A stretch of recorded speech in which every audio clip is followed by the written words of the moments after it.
사무엘상 우리 21장의 말씀입니다. 우리 21장 1절에서 9절의 말씀을 함께 읽도록 하겠습니다. 사무엘상 1절에서 9절의 말씀을 우리 한 절씩 교독합니다.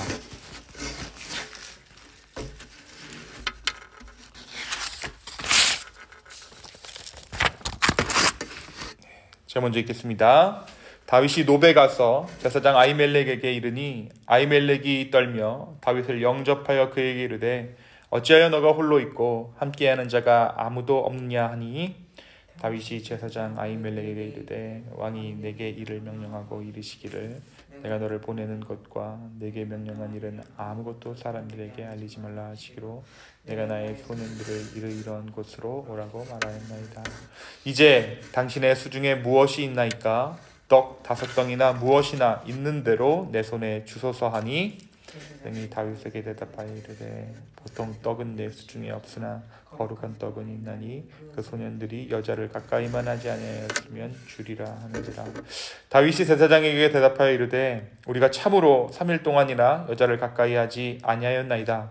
내가 떠난 길이 보통 여행이라도 소년들의 그릇이 성결하겠거든. 하물며 오늘 그들의 그릇이 성결하지 아니하겠나이까 하매 제사장이 그 거룩한 떡을 주었으니 거기는 전설병 곧 여호와 앞에서 물려낸 떡밖에 없습니다. 이 떡은 더운 떡을 드리는 날에 물려낸 것이더라. 그날에 사울의 신하 한 사람이 여호와 앞에 머물러 있었는데 그는 도액이라 이름하는 에돔 사람이요 사울의 목자장이었더라. 다윗이 엘레멜렉에게 이르되 여기 당신의 수중에 창이나 칼이 없나이까? 왕의 일이 급함으로 내가 내 칼과 무기를 가지지 못하였나이다. 함께 읽습니다. 제사장이 이르되 너가 열네 골짜기에서 죽인 블레셋 사람 골리앗의 칼이 보자기에 쌓여 에봇 뒤에 있으니 내가 그것을 가지려거든 가지라. 여기는 그것밖에 다른 것이 없느니라 하는지라. 다윗이 이르되 그 같은 것이 또 없나니 내게 주소서 하더라. 아멘.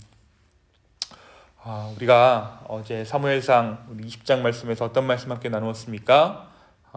사울을 피해서 도망하는 다윗의 이야기를 함께 나누었죠. 그리고 이 과정에서 사울의 아들 요나단이 성심껏 다윗을 돕습니다. 사실 요나단은 아버지 사울에 이어서 하나님께서 세우신 이스라엘의 왕이 될 자가 자신이 아니라 다윗인 것을 알고 있었어요. 그럼에도 불구하고 요나단은 시기나 질투에 그의 마음이 빼앗기지 않고, 여기가 중요합니다. 시기나 질투에 마음을 빼앗기지 않았어요. 오히려 다윗을 마음 다해서 사랑합니다. 왜냐하면 하나님께서 그에게 기름 부으셨으므로 하나님을 사랑함 같이 요나단이 다윗을 사랑한 것입니다. 하나님의 거룩하신 성령 가운데 두 사람은 온전한 연합을 이루게 된 것입니다.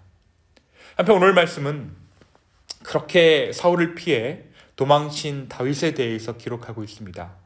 다윗은 크게 3번의 도피를 인생 가운데 경험하게 되는데 오늘 말씀이 기록하고 있는 상황은 다윗이 첫 번째 도망했던 때의 이야기입니다.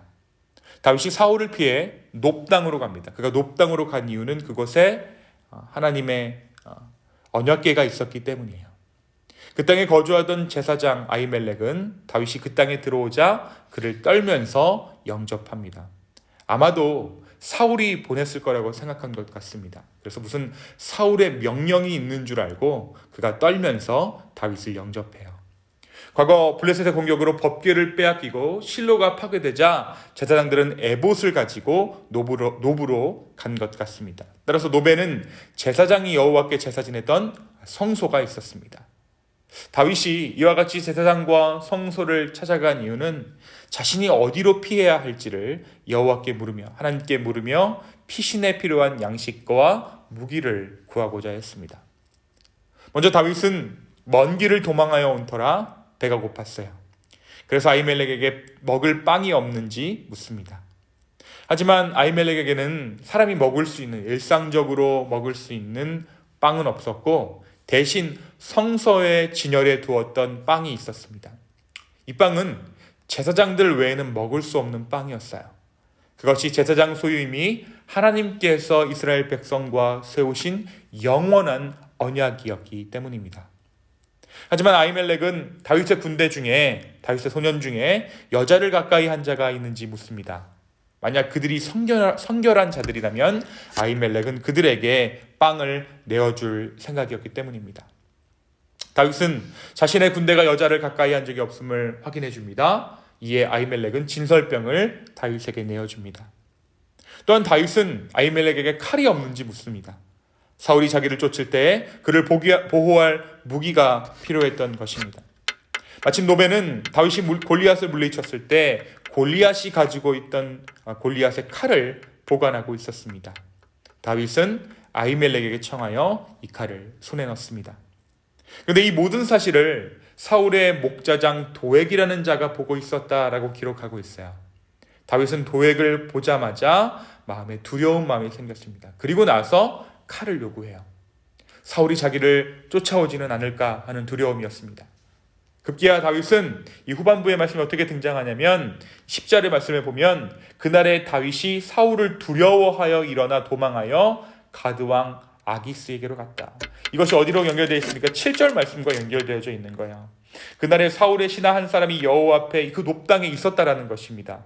그가 도액이라고 하는 에돔 사람인데 사울의 신하를 거기서 목도하자마자 다윗의 마음 가운데 두려움이 생겨서 칼을 요구하고 그 칼을 가지고 지금 가드왕 아기스에게로 향하게 된 것이에요.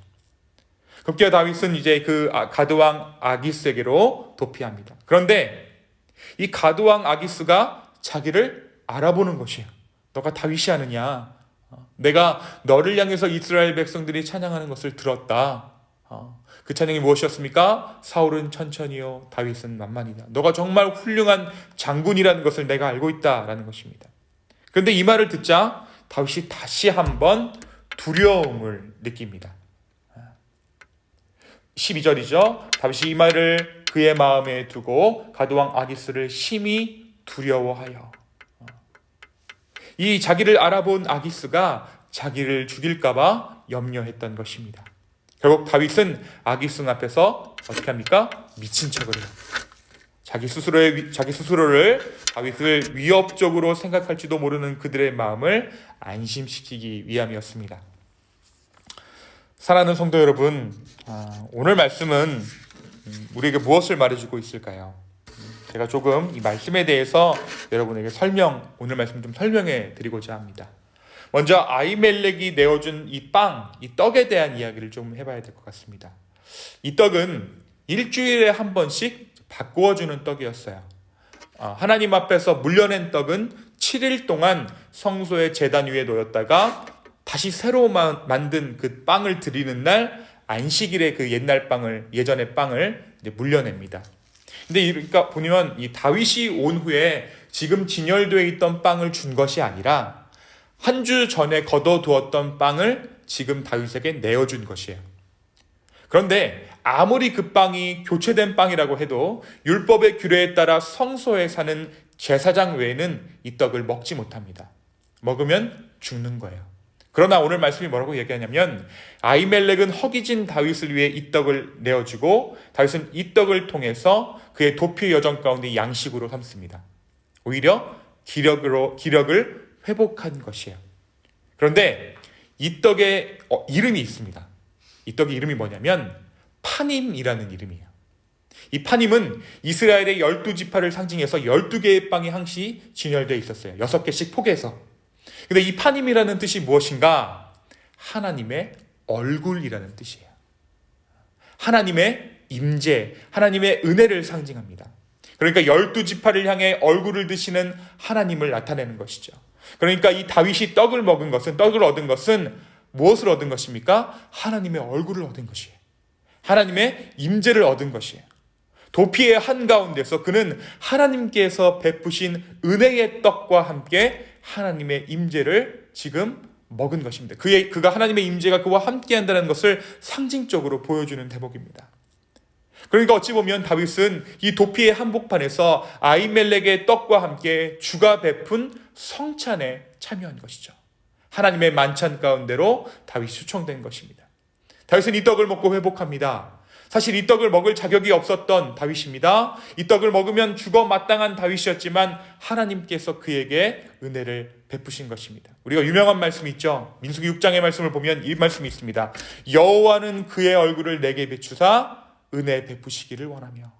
여기서 그의 얼굴이라는 단어가 바로 파님입니다. 여호와는 그의 파님을 너에게 비추사 은혜 베푸시기를 원한다. 하나님의 얼굴은 은혜라는 거예요.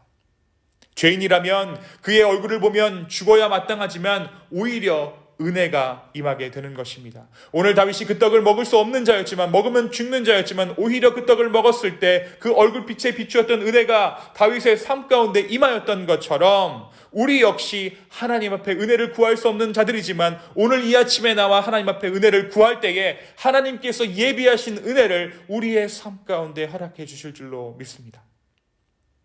그 예수 그리스도로 인한 은혜가 우리의 삶 가운데 있습니다. 우리가 사는 것이 은혜이고 우리가 기도함으로 주 앞에 나아가는 것이 은혜입니다. 전쟁과도 같은 삶 안에서, 마치 도피하는 것과도 같은 삶 안에서 영적으로 주림배를 움켜쥔 우리에게 풍성한 은혜를 경험하는 저와 여러분의 오늘 하루 되기를 예수 그리스도의 이름으로 축원합니다. 사랑하는 여러분, 오늘 다윗은 아기스 왕 앞에서 무엇하냐면 미친 척을 해요. 그죠? 미친 척을 합니다. 그런데 왜 그가 가드왕 아기스에게 들어가게 됩니까? 먼저 다윗은 노베에서 사울의 신하를 발견하고는 두려움에 사로잡혀요. 계속 반복해서 이야기하는 것이 그가 두려워했다. 그 두려움이 성소가 있는 놉을 떠나서 가드왕 아기스에게로 향하게 합니다. 여기서 다윗은 미친 척하게 됩니다. 스스로를 비천하고 비굴하게 만든 것입니다. 왜냐하면 다시 한번 두려움을 느꼈기 때문에. 다윗이 미친 척하게 됩니다. 스스로를 비천하고 비굴하게 만듭니다. 하나님의 기름 부음 받은 권위 따위는 안중에도 없이 목숨을 부지하기 위해 미친 척 광인 행세를 합니다. 왜입니까?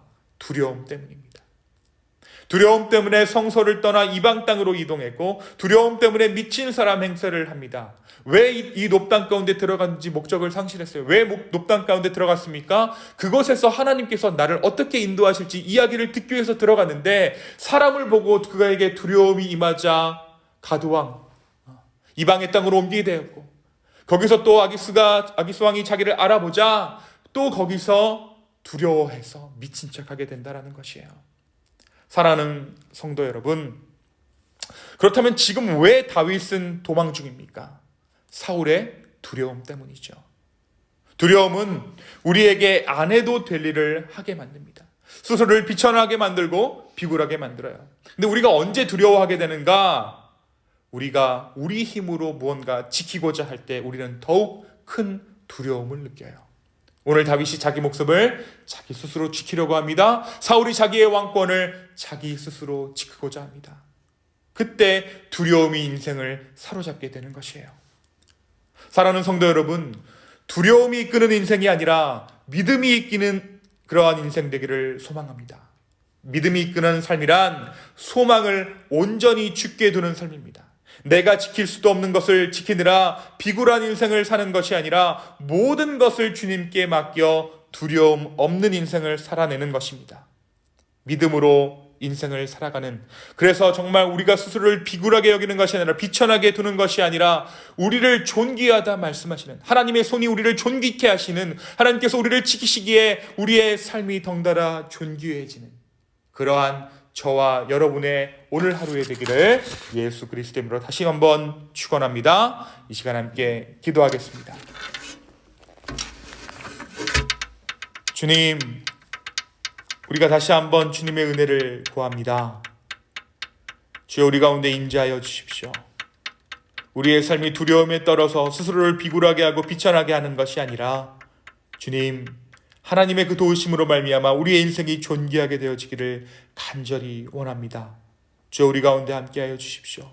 또한 오늘 우리의 삶이 하나님의 얼굴을 베옵는 그러한 삶 되게 하여 주시옵소서. 오늘 우리가 기도하며 주 앞에 나아갈 때 주여, 주의 얼굴을 우리 가운데 비추어 주시옵소서. 감사합니다. 모든 말씀 살아계신 예수 그리스도의 이름으로 기도 올리옵나이다. 아멘.